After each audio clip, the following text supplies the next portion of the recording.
Assalamualaikum teman-teman, selamat datang di kanal yang akan membawa kalian menyusuri kisah-kisah gelap yang tersembunyi di balik dinding rumah-rumah yang tampak tenang. Kadang, kenyataan tak seindah apa yang terlihat di permukaan. Dalam kisah ini, kita akan menyelami cerita tentang kesalahan, keterjebakan, dan dorongan yang muncul di saat paling tidak terduga. Jangan lupa untuk subscribe dan nyalakan lonceng notifikasi agar tak ketinggalan kisah-kisah lainnya yang tak kalah mendebarkan. Di pinggiran kota kecil yang sejuk, berdiri sebuah rumah sederhana, tempat tinggal keluarga yang tampaknya damai. Namun, seperti kebanyakan cerita yang tak pernah terungkap, kedamaian itu hanya ilusi. Di rumah itu tinggal Reno, seorang pria berusia 32 tahun yang tampak kuat dan tenang. Wajahnya ramah, tubuhnya tinggi, dan atletis, selalu terlihat sebagai suami idaman. Tapi di balik itu semua, Reno menyimpan sesuatu yang tak pernah dia ceritakan pada siapapun. Perasaan terjebak dalam hidup yang seolah-olah bukan pilihannya sendiri. Reno telah menikah selama 5 tahun dengan Nadia, perempuan berusia 29 tahun yang lembut dan mandiri. Nadia adalah wanita karier, sibuk dengan pekerjaannya sebagai manajer di sebuah perusahaan startup. Ia mencintai Reno dan selalu berusaha menjadi istri yang baik. Tapi, kesibukannya membuat ia kerap pulang larut malam. Dan sedikit demi sedikit, hubungan mereka menjadi hambar, tak lagi sehangat dulu. Di dalam rumah itu pula tinggal ibu Nadia, Bu Ratri, seorang wanita berusia 52 tahun yang anggun dan tetap menawan. Tubuhnya masih terjaga, cara bicaranya lembut tapi penuh wibawa. Banyak orang mengatakan, Bu Ratri seperti versi lebih dewasa dan menggoda dari putrinya. Suaminya, Pak Rendra, sering dinas keluar kota, dan itu membuat Bu Ratri lebih banyak menghabiskan waktu sendiri di rumah.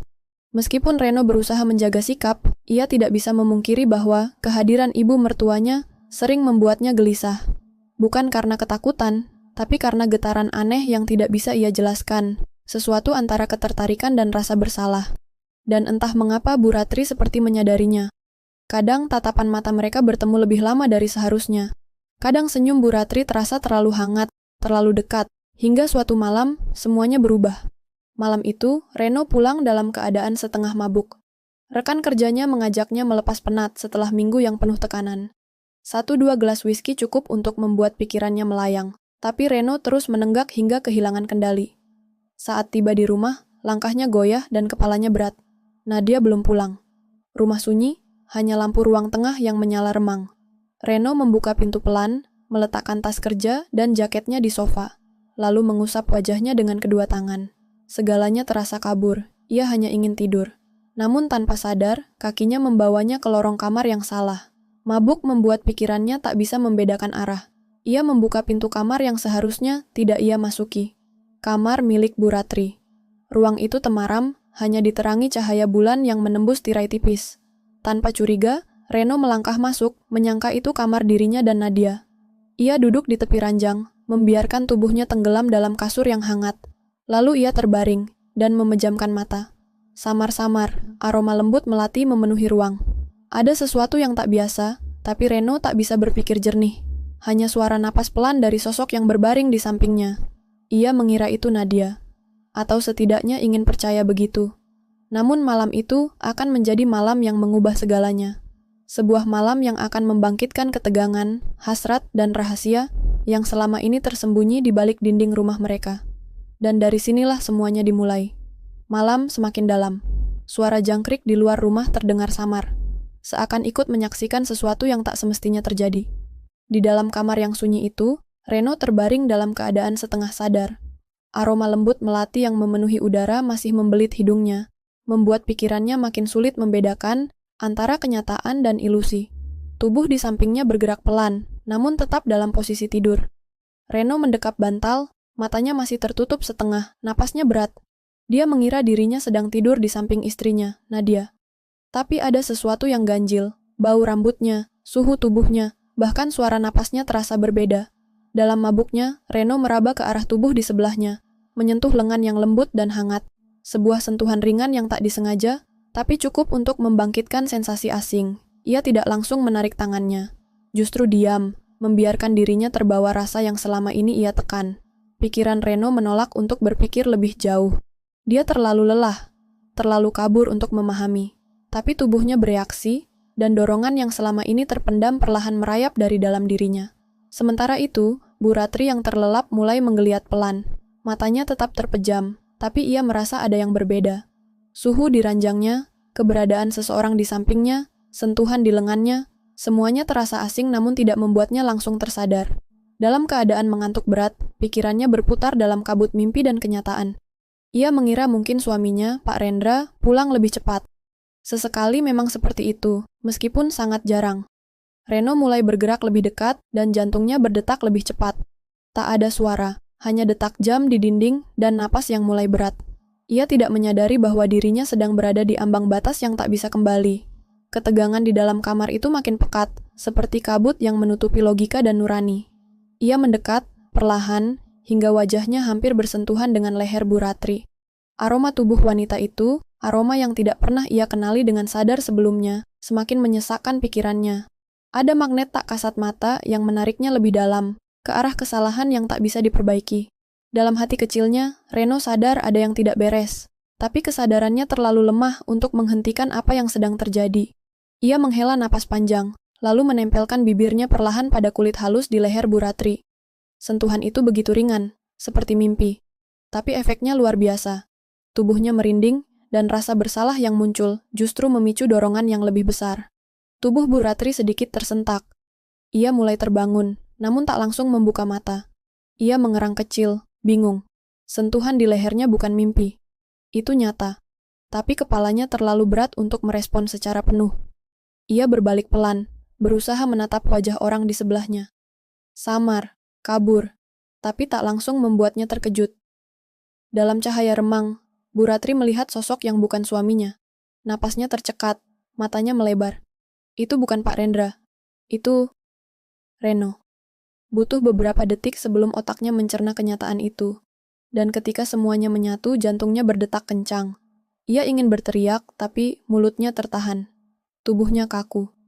Reno masih tak menyadari bahwa dirinya telah terperosok terlalu jauh. Ia masih menyangka sosok itu adalah Nadia, sampai matanya benar-benar terbuka dan menangkap bayangan wajah yang familiar. Namun bukan milik istrinya. Tubuh Reno membeku. Bu, gumamnya pelan. Bu Ratri menatapnya dengan mata tajam, bibirnya gemetar. Reno, suaranya lirih, setengah panik, setengah terkejut. Keheningan di kamar itu terasa seperti ledakan. Waktu berhenti. Semua yang mereka rasakan seketika berubah menjadi campuran rasa bersalah, malu, dan bingung yang membakar dada. Reno mundur perlahan, duduk di tepi ranjang, wajahnya pucat. Saya pikir ini kamar saya, katanya tergagap, matanya tidak berani menatap langsung. Bu Ratri menarik selimut, membetulkan posisi tidurnya. Jantungnya masih berdetak tak menentu. Tubuhnya masih bergetar. Kamu mabuk, Reno, katanya pelan namun tegas. Reno mengangguk. Maaf, Bu, saya benar-benar tidak sadar. Keduanya terdiam. Tak tahu harus bicara apa. Udara terasa sesak. Malam yang sunyi itu kini penuh ketegangan yang lebih tajam daripada pisau. Dan di lorong rumah yang gelap, suara langkah kaki terdengar mendekat. Suara langkah kaki itu semakin jelas.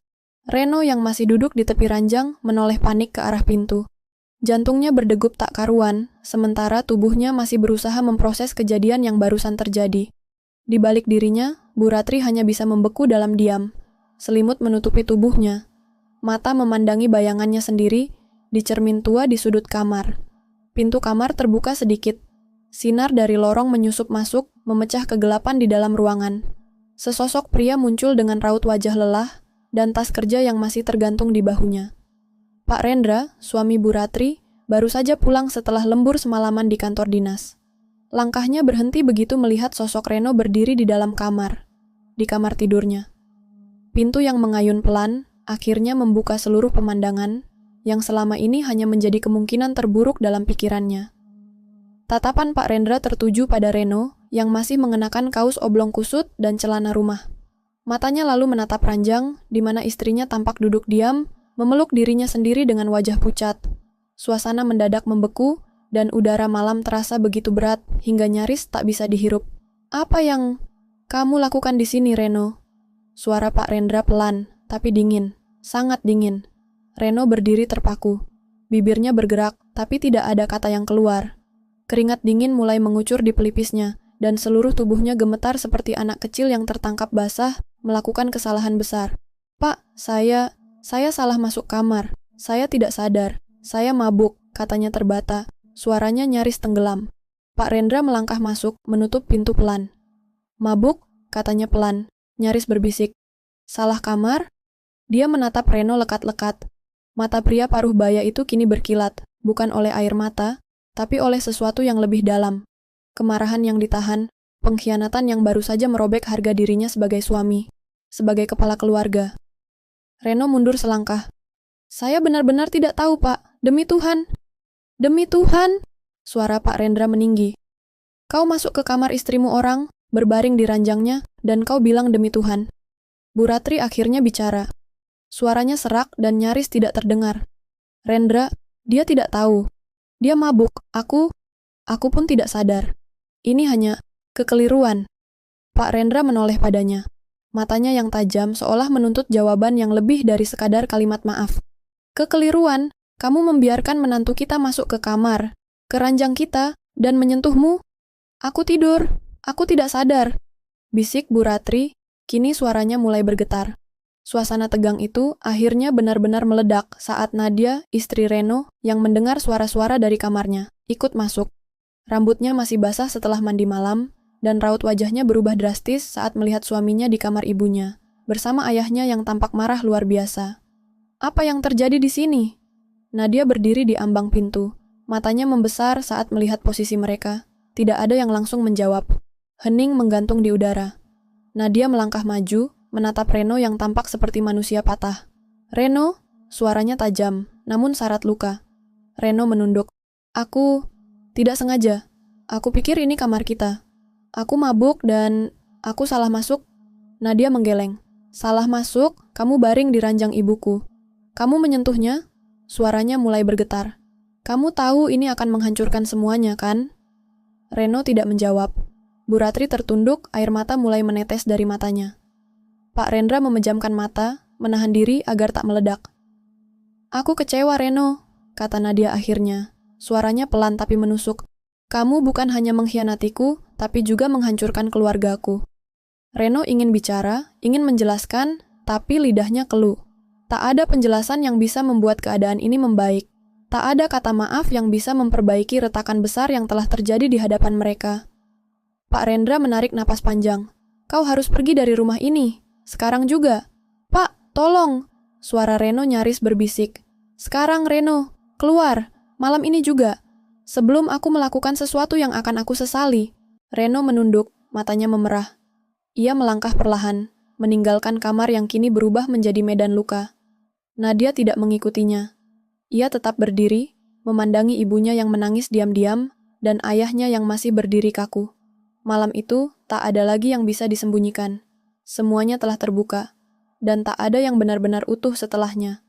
Malam itu berakhir dengan pintu yang tertutup keras, dan langkah kaki Reno yang bergema di halaman, meninggalkan rumah yang pernah dianggapnya tempat berlindung.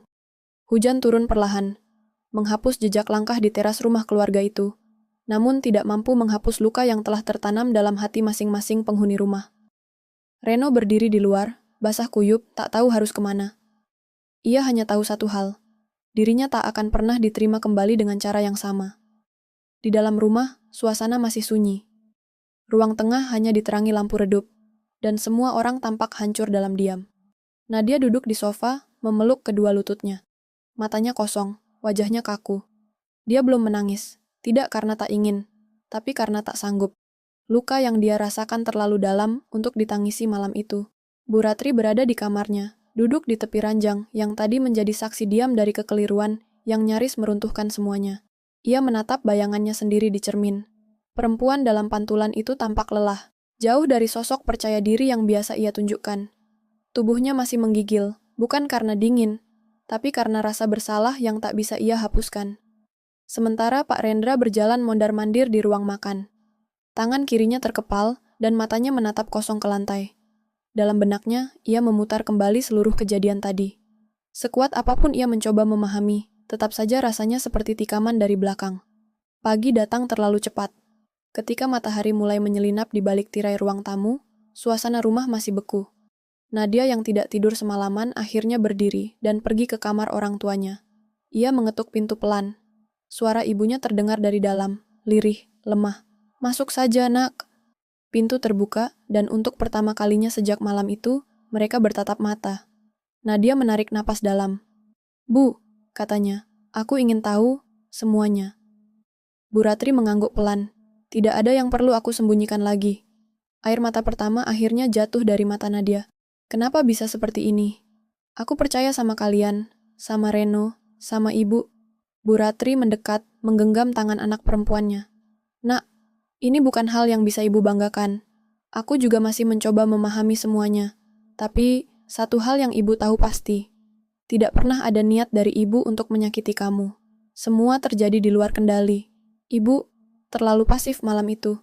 Dan aku tak bisa memaafkan diriku sendiri." Nadia memejamkan mata. "Aku tidak tahu harus bagaimana, Bu. Aku marah, aku kecewa, tapi aku juga bingung." "Marahlah," kata Bu Ratri lirih. "Itu hak kamu. Ibu akan terima. Karena ibu tahu, apapun yang ibu katakan sekarang tidak akan mengubah apa yang sudah terjadi." Beberapa jam kemudian, Reno mengirim pesan. "Aku pergi ke rumah kakakku di luar kota. Aku tak pantas tinggal di sana lagi. Aku akan beri waktu. Untuk semuanya. Aku benar-benar minta maaf." Nadia membaca pesan itu tanpa ekspresi. Ia menaruh ponsel di meja, lalu berjalan keluar rumah dan berdiri di halaman, memandangi langit yang mulai cerah. Hari-hari berikutnya berjalan dalam diam. Pak Rendra lebih banyak menghabiskan waktu di luar rumah. Bu Ratri memilih untuk tidak keluar kamar kecuali untuk keperluan penting. Nadia, yang kini merasa seperti orang asing di rumahnya sendiri, mulai mencari ketenangan di tempat-tempat lain. Taman kota, masjid, dan terkadang hanya menyetir tanpa arah untuk menjernihkan pikiran. 2 minggu kemudian, sebuah surat tiba. Bukan dari Reno, tapi dari pengacara pribadi yang mengurus aset keluarga kecil Nadia dan Reno. Surat itu berisi permohonan mediasi perceraian. Reno tak ingin menyeret ini terlalu lama. Ia memilih jalan yang paling bisa ia kontrol. Pergi tanpa meninggalkan lebih banyak luka. Nadia membaca surat itu dengan tangan gemetar. Kali ini, air mata benar-benar tumpah. Bukan karena ia kehilangan Reno, tapi karena ia kehilangan semua versi dari dirinya yang dulu percaya bahwa cinta bisa menyelamatkan segalanya. Beberapa bulan berlalu. Reno tak kembali. Pak Rendra dan Bu Ratri mencoba memperbaiki komunikasi mereka, meski rasa percaya sudah terkikis. Nadia perlahan mulai menata hidup baru. Ia pindah ke apartemen kecil, mencari jarak dari kenangan yang menyesakkan. Ia memulai terapi dan perlahan menyadari. Tak semua luka harus disembuhkan oleh waktu. Beberapa harus diterima untuk bisa melangkah ke depan.